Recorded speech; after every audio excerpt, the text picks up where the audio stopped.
Didn't she tell you when you were... Did your mother tell you the facts of life? Well, come to think of it, I guess not, but I'm a little older than you are. Oh, thank you. People felt more... They didn't feel comfortable, I think. Parents nowadays, I think, are a little more direct with their kids. My mother, nothing. On my wedding, I should bring along something black and sexy. I took Diana Ross. I knew nothing. Well, you see, you misread that whole thing. I'm sitting on the edge of the bed going, now what, puff, puff. And it's just... Hey everybody, and welcome to a brand new episode in which we celebrate the phenomenal Miss Diana Ross. And today I wanted to show you some of my favorite Oscar moments. This one is very particular. It's the one time that Diana Ross was nominated for Best Actress, and many people say that she was robbed. I don't really think that is completely true, because the winner, Liza Minnelli, certainly was deserving of her win, and she was extraordinary in Cabaret. But Diana Ross in Lady Sings the Blues was absolutely extraordinary, and what it would have done for history in 1972 would have really changed the course of history. She would have been the first actress to win an Oscar for Best Actress. She was also nominated at the time with Cicely Tyson, who's also an extraordinary and wonderful woman. And but for Diana Ross, it was very important.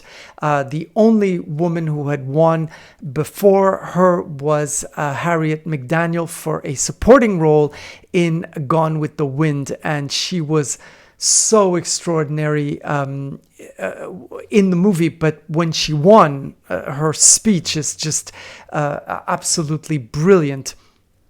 So today we're going to show, well, the non-speech that Diana Ross does. So here she is, and then we'll talk about her clothes. Supporting actor category for Cabaret, Diana Ross for Lady Sings the Blues. At the risk of increasing the suspense for our friends, I'd like to a moment just to say something. The conventional wisdom is that you're born with talent. Maybe that's so, but talent is unusable and wasted without work, dedication, and a deep feeling for others. The truly talented ladies nominated for Best Performance by an Actress are Liza Minnelli in Cabaret, Diana Ross in Lady Sings the Blues, Maggie Smith in Travels with My Aunt, Cicely Tyson in Sounder, Liv Ullmann in The Immigrants. And the winner is? Hope they haven't got a cause. Liza Minnelli. So a few things to say about that. First, Cicely Tyson is just absolute Hollywood glamour. The hair, the beautiful fur, the white gown. She's absolutely gorgeous. Raquel Welch, wow, is she ever stunning. This is 1972, so she is wearing pure Hollywood glamour, which was not the style of the time. And Liza in a yellow Halston, very simple dress. Now, there's a little interview of Liza Minnelli, which I wasn't able to find, where Liza explains that Diana Ross, just before the announcement for Best Actress, disappeared and changed. And in the words of Liza Minnelli, she changed into what she was wearing, which is a very beautiful black gown, V-neck, quite simple, just a little bit of black sequins, and it's a floral print with a matching cape, which is completely lined in fox. So Liza Minnelli says she changed. So when Liza saw that, she said, that's it. Diana Ross knows something, and I'm never going to win. Now, of course, Diana Ross knew absolutely nothing, and us knowing Diana Ross the way we know her, we knew that she if she won or if she had any chance of winning, she was going to go up on that stage in a different outfit, because she gave out an Oscar in the first outfit that you see in the presentation, which is absolutely gorgeous. So what she's wearing is a 1900 what we call morning jacket, which is in general what men wore at the races in England. So it's all in satin. It's, you know, like a satin, you know, we call it today a tuxedo, which is not, you know, the tuxedo comes from, is completely purely American. It comes from tuxedo near New York. And it's the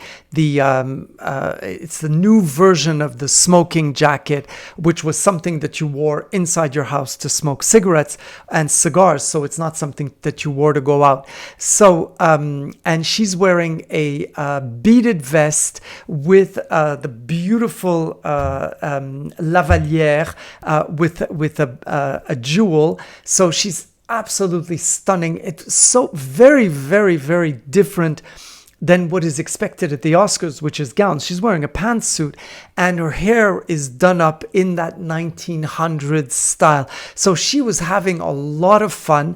And then she came to the Oscars with someone who was dressing her, and a hairdresser and a makeup artist, and they just kind of redid her hair. They took out the bun that was on top and they kind of made it a little bit curly, but still in a do-up, but a different hairstyle. And then that beautiful outfit that she wore, which she changed in very, very quickly. Diana Ross was extremely, extremely sad for not winning, and she truly blamed Berry Gordy because she considered that he overdid things. He gave gifts to the people of the Academy. He made huge billboards all over Los Angeles with pictures of Diana Ross in the movie Lady Sings the Blues, but very difficult pictures where she was taking heroin, pictures where she was all in jail with a straitjacket, and huge billboards, and it just kind of overdid it. However, you must take things into perspective. Cabaret left with 9 Oscars. That very same year, The Godfather was also nominated for 10 Oscars. They only won 2. And very, very famously, Marlon Brando refused his Oscar, and a magnificent woman named Satine Littlefeather came up to refuse the Oscar. She was made fun of.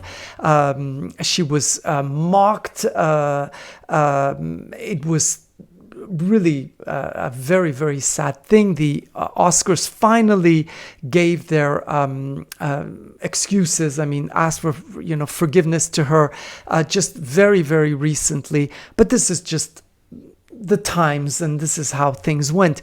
Now let's move on. This is a fun place, and let's show another thing which I absolutely adored, which was Diana Ross. Nominated for the movie Endless Love and for the title song. Now, of course, she had no win in this, and the song did not win, but she certainly was the artist who sang the song along with Lionel Richie. I just wanted to show you this. Of course, the music is cut off because this is YouTube, but she is so magnificent, so gorgeous, so extraordinary. And again, costume change. So you're going to see her on the red carpet, which was not the red carpet yet at the time, in this stunning gown, which she hasn't worn a lot, but it's such a beautiful thing. She wore it when she presented the American Music Awards for the finale, and here just to arrive. And then we're going to see her arriving with Lionel Richie. Diana Ross, a presenter on Tonight Show and superstar entertainer and actress. She joins Lionel Richie singing Endless Love. Here now to perform the next nominated song, Endless Love, the man who wrote it, the multi-talented Lionel Richie. And a former Oscar nominee himself, the gifted and dazzling Diana Ross.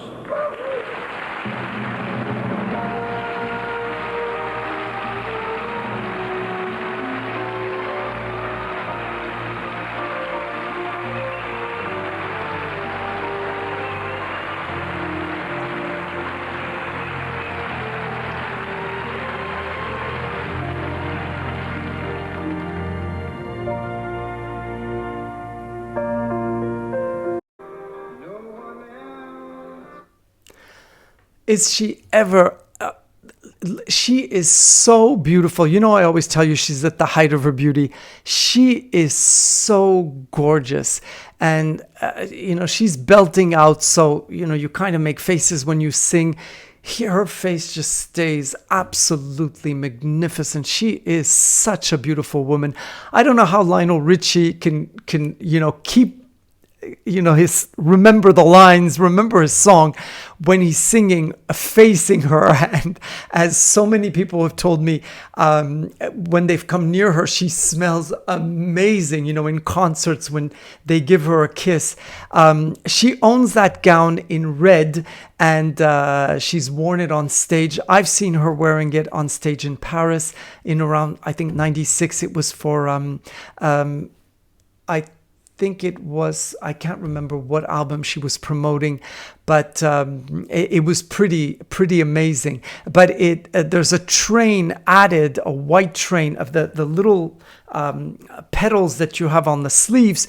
It's added at the bottom. There was like a train added. I don't know if she's had it on the white dress, and she's worn the white dress on stage many times as well in concert. She's just so beautiful. She's wearing her beautiful white diamond necklace. In French we call it rivière, which is it's like a river because it just kind of flows. And that necklace has been changed many times. So it used to be a circle, and then it went into a point, but it's always the same diamonds.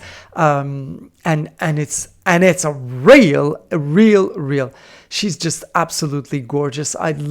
This is when she started really getting this, in the early 80s, the signature orangey rust eyeshadow that she wore, and before getting very black eyeliner all around. But that burgundy orangey, I mean, it's like 3 or 4 colors in the eyeshadow. It's just so stunning on her. It just looks so beautiful. She's just absolutely gorgeous. I can just imagine what it could feel like singing next to her. And this is her biggest selling song. It's the one that was the longest #1 of all her solo career. So Endless Love was a big hit for her. And we'll never thank Lionel Richie enough for giving that song to her, because it could have asked a lot of people. Now we move on to a part where she was giving out an award, and this is why I'm wearing this very heavy feathered outfit, because this, as Diana Ross says, this mother's heavy. But you'll understand a really funny story. I wanted to show you this because this is 1979. Diana Ross is invited to the Oscars to give out Best Actor, and you will see who the winner is. And in this book by J. Randy Taraborelli, who's somebody who's definitely a big fan of Diana Ross, and he contributes to all of the liner notes in her new albums, the albums when they're re-edited, which Motown has done such an amazing job doing. And he wrote a pretty great book on Diana Ross, a biography. But then he wanted to make some money, and so he wrote Call Her Miss Ross. Now, I just want to show you this because in the book, he makes a whole story about the fact that Diana Ross's assistant had forgotten her sash, the tulle sash that she's wearing, and that she made him go all across Los Angeles, all the way back to where it was, and to bring it back. And it took him hours. And finally, when he gave it to her, she gave him, a lecture on how you have to remember things and whatever. And then finally, when she appears on stage, she's not wearing the sash. Now, all this is great reading, but it's completely false. And when I read this book, which a big fan of hers gave to me as a gift, and he said, you're going to know how to read this, all the stupid things you're going to go, whiz through and never going to believe. It made me so mad because I had seen this, and of course she is wearing the sash. Now, it makes for good reading to say, she made a big scene and then finally she's not wearing it. She's wearing it the whole time. Another thing is that the tulle piece that she's wearing is nothing but you would say yards in America. It's just meters. So you need 3 meters of tulle, and you just cut it, and there's no sewing. You can't sew it, and there's nothing to do but just buy it from a fabric store, cut the 3 meters, and that's it. So she could have gotten it in any fabric store in LA. Nobody had to go and get it anywhere. And of course, it is a cream color and it's very precise, but it's the easiest thing to get in the world. And there's just no sewing, nothing to do with that. So obviously, Tara Borelli knows nothing about clothing and fabric. Now, the reason why I'm wearing this is because every outfit that I make, and I make all of my costumes, is always inspired by Diana Ross. But this, I swear to you, I found the fabric, the sequin fabric, and I just kind of liked it, and it stayed in my closet for a couple of years. And then finally, I found the fur, which was black with a little bit of white coming out, and I thought, this is perfect. Let me just make a gown. Now, I made it and wore it and sang with it and everything. And that was it. Now, while I was looking through my Oscar moments, look what I found. Now, look what the lady presenting along with Miss Diana Ross is wearing. And it is Ginger Rogers, one of the great stars of Hollywood. And look at what she's wearing. And it's just to prove to you how my mind works. Anything that's around Diana Ross or anything that is associated with Diana Ross, I just keep it in the back of my mind. A little bit crazy, but I'll let you be the judge and tell me that it's not the same thing. Let's go. Did you notice that the time between each talk, each performer got slower and slower? While the suspense got higher and higher and higher and higher, mercifully so. We both know what it is to be in the audience about this time, holding our breath, wondering if our names are going to be called. Yes. The nominees tonight for outstanding performance by an actor in the leading role are Warren Beatty in Love in Heaven Can Wait. Gary Busey in the Buddy Holly story. Robert De Niro in The Deer Hunter. Laurence Olivier in The Boys from Brazil. John Voight in Coming Home. And I really like this. I came a long ways to do this, you know. You did, didn't you? Well, the winner is, little suspense here. The winner is John Voight in Coming Home. Woo!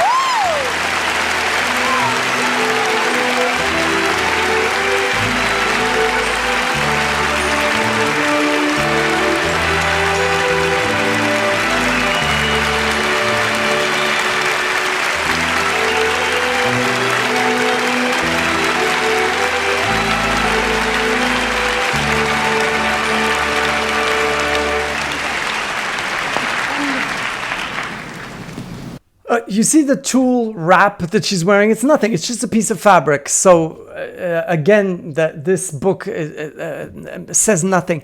What a lineup. Did you see the actors that were present for that as nominees? I mean, De Niro in The Deer Hunter at the time where he was just the most amazing man. Again, another guy who goes into politics and it's just so annoying.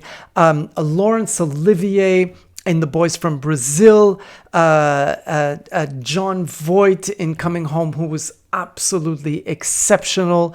And it's pretty funny because a few years later, Miss Ross and John Voight became an item. She's absolutely gorgeous. She's wearing the actual diamond necklace that you saw in the previous excerpt when she's singing with Lionel Richie. It was reworked, you know, she redesigned it. It's always interesting to see, you know, with diamonds, you know, with sequins, you just throw them out, but diamonds, you kind of work them and rework them. My mother does that a lot. John Voight is so good looking. Oh my God, I think he's just gorgeous. And Diana Ross, absolutely stunning. She's wearing Galanos and she's just absolutely exquisite. Now I remember in People magazine, the one that followed, you know, the following week, she was photographed and shown as one of the best dressed artists and actresses and presenters of that night. She's absolutely stunning. I hope you like that little excerpt of Joan Rivers, which I put at the beginning of all my videos, because Joan Rivers is a big idol of mine. She's, you know, I always say my idols are Barbara, Diana, Liza, Cher, Joan Crawford, and Marlene Dietrich, Patti LaBelle, and Stephanie Mills, and Joan Rivers. I adore Joan Rivers and Donna Summer, but they're, you know, they're the ones that, you know, they're up there, can't do anything wrong.